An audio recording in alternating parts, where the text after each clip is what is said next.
to another episode of Over the Top Rope. It's your boy, the one, the only, Mr. Steal Dibs himself, Jared Boyd. My co-host, Tantilizing Tony 11, is having technical difficulties, so hopefully we can get that straight with him and get him on board on the show.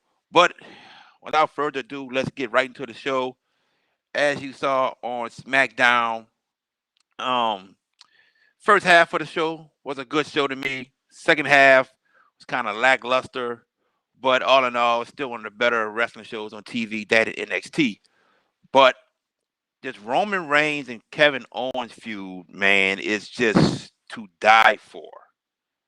To die for. I really don't want this feud to end. I would want it to go to Mania, but that's not going to be the case come after Sunday. This feud will end. You talking about the storyline with these two. You talk about the promos between these two and the different type of matches that they have had, from a regular match to a steel cage match to now a last man standing match. This has been gold. This has been gold from the get-go. And you throw in Paul Heyman and Kevin Owens on Talking Smack, and you throw in Jey Uso. This has been wonderful. Wonderful. Why not keep it going a little longer? Like an old school feud. School feuds from the 1980s and early 1990s, they lasted for 6 months. Now, we didn't have the type of, all the TV shows we have now with Raw and SmackDown week to week to week then, but they were still able to build feuds that lasted a long time. And this feud now is going on, I believe, 3 months. And I'm disappointed that it's going to end, but all feuds have to come to an end. Now, with that being said, the promo that they put on last night was magnificent. Magnificent. I mean, Roman attacking Owens' family up to his grandfathers. Owens coming back at Roman, saying how his family will be proud of him, and Roman having a remote control in his hand and clicking the off button to go away. That was magnificent in itself. I mean, when you think that creative can't get any better with this storyline, they continue to get better with the storyline. It's been wonderful to watch. You can't sit here and say that you don't tune into SmackDown because of Roman. You cannot. No one can sit down and say that, because I know I do. I want to see what's happening next with Roman. And then SmackDown been a great show overall. But Roman Reigns, this heel persona, the head of the table, tribal chief, cocky, arrogant sucker, using people to do his dirty work, has been gold. Gold. When he was a babyface, everyone was booing this man. Booed him from the top all the way to the bottom. WrestleMania 32, booed. 33, booed. They booed this man as a babyface. You got what you wanted now. And it's been perfect to a T. Perfect. I don't want this feud to end, but it has to. And tomorrow, 3 o'clock Eastern, 2 o'clock Central, me and Tantalizing Tony will do our predictions on the Royal Rumble. We got a lot to talk about tomorrow about that, but I won't give any spoilers to what my prediction is in this match, but just know this feud ends tomorrow. It ends tomorrow. It's gonna be a great match. One hell of a match. I think you're gonna see Jey Uso get involved, but other than that, this will be another great match in the chapter of Roman Reigns versus Kevin Owens. Now, a superstar that is getting their push on SmackDown, if you've been watching it, is Bianca Belair. She's getting a strong push. She has her own WWE Chronicle documentary on the network, which is to me is marvelous because you never know what struggles and what hurdles these superstars have gone through in their lives. They're humans just like us.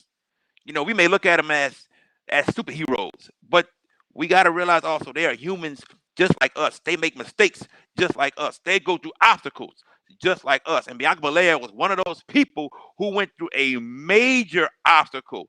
And I say everyone please watch that Chronicle on the network. It is a great show to watch.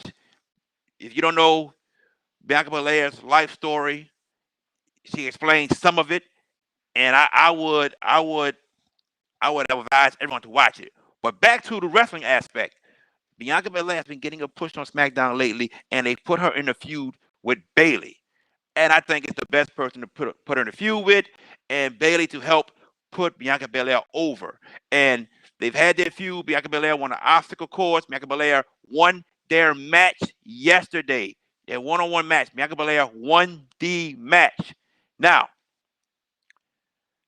Bianca Belair last year had a great showing at the Royal Rumble. She eliminated 8 women that tied her for the record with Shayna Baszler, who also eliminated 8 women from the same Royal Rumble last year. Is Bianca a favorite to win it? I will say yes. She is a favorite to win. Why not? Why not? She's she's good looking, athletic, talented, agile, can wrestle. I mean, why not? She has. I already said she's beautiful. She has a face, beautiful smile. I mean, what else can we ask for? I say yes, she's a favorite. Does that mean she's going to win? I'm gonna sit and tell you, from my point of view, Bianca Belair will not win the Royal Rumble. It's not going to happen. I would like it to happen. I really would, but it's not going to happen. I really think somebody else is getting that shine come tomorrow night. But I think Bianca Belair will be one of the last 4 remaining WWE women's superstars in the Rumble. I think she's one of the last 4 that's going to be in there. But as far as winning it, no. But I think she has a good showing, and you still build off of that on the SmackDown roster. Who knows? Who knows? A Raw woman might win it and challenge Oscar. And with that, it's open on SmackDown. Maybe have a battle royal, a tournament, and the winner faces Sasha Banks or Carmella, whoever wins their match tomorrow. But I really think Bianca Belair has a great showing, doesn't win, but I think at WrestleMania, I strongly believe Bianca Belair will be challenging Sasha Banks for the SmackDown Women's Championship. I strongly believe in that. I can't wait to see it. Everyone knows I love Sasha Banks. I think she's one of the better women performers in the world, and I'm glad she's finally having a title reign. And I mean a title reign for some months. But at Mania, that might be it for Sasha Banks. Bianca Belair might take the belt off of her. But we got to remember also Sasha Banks is 0-5 at WrestleMania. So she is really due for a win. She's due for a win.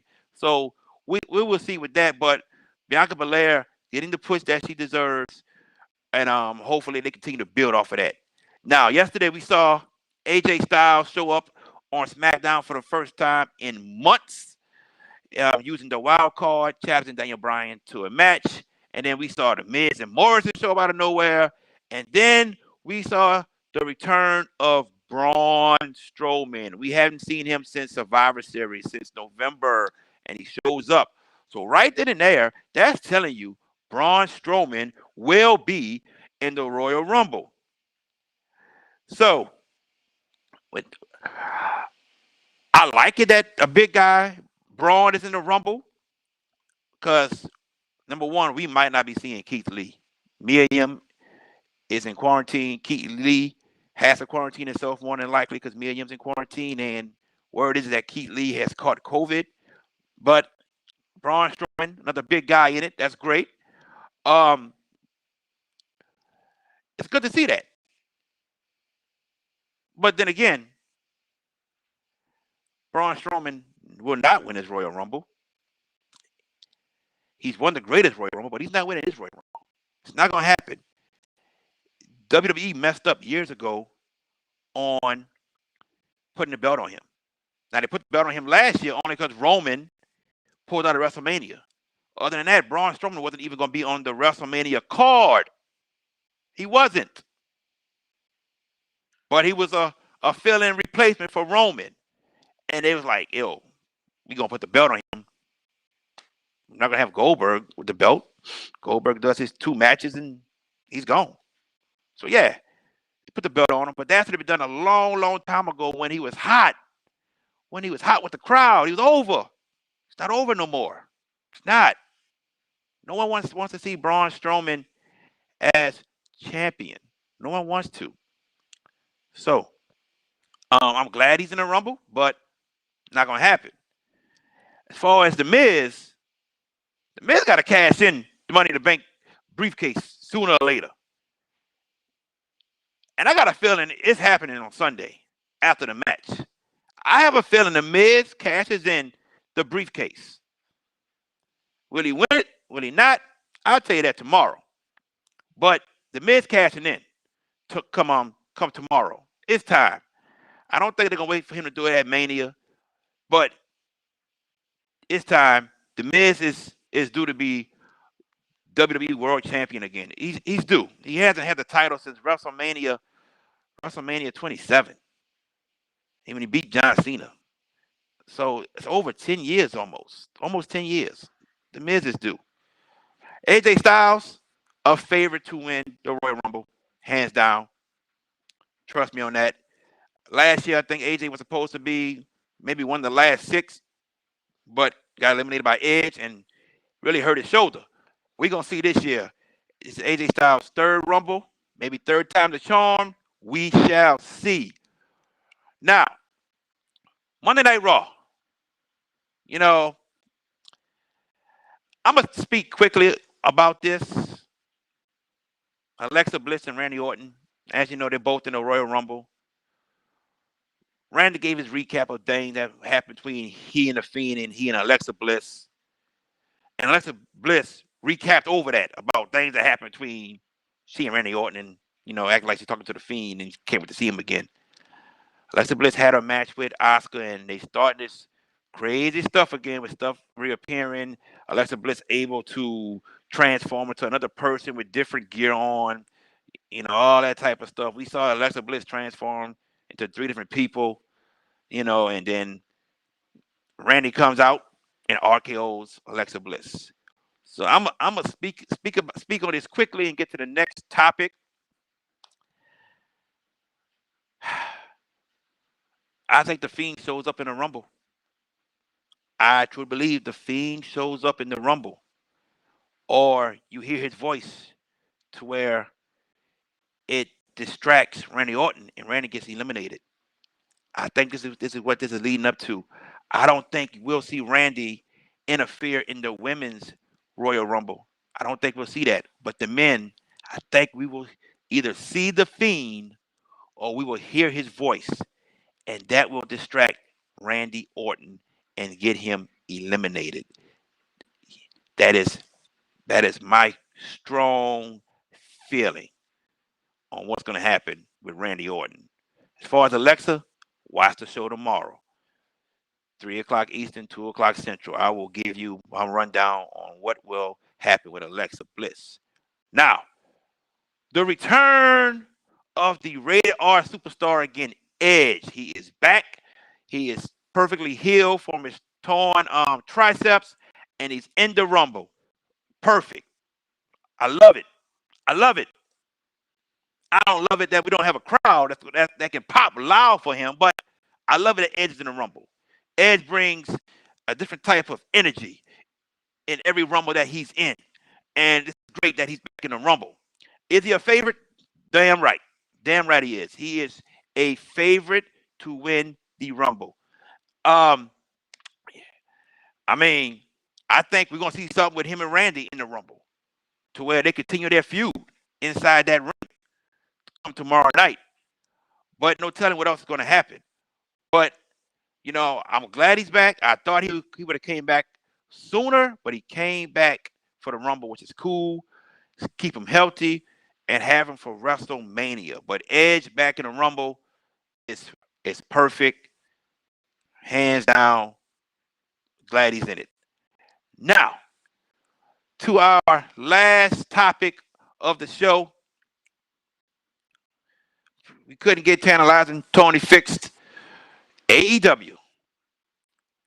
Now, I'm happy and I'm upset at the same time with this. Number one, I wanted to see Shaq and Big Show eventually have their wrestling match. And it never happened. And I don't know why. At WrestleMania 32. And when I saw Shaq come out, I was like, what? Shaq? In the Andre the Giant Memorial Battle Royal? What?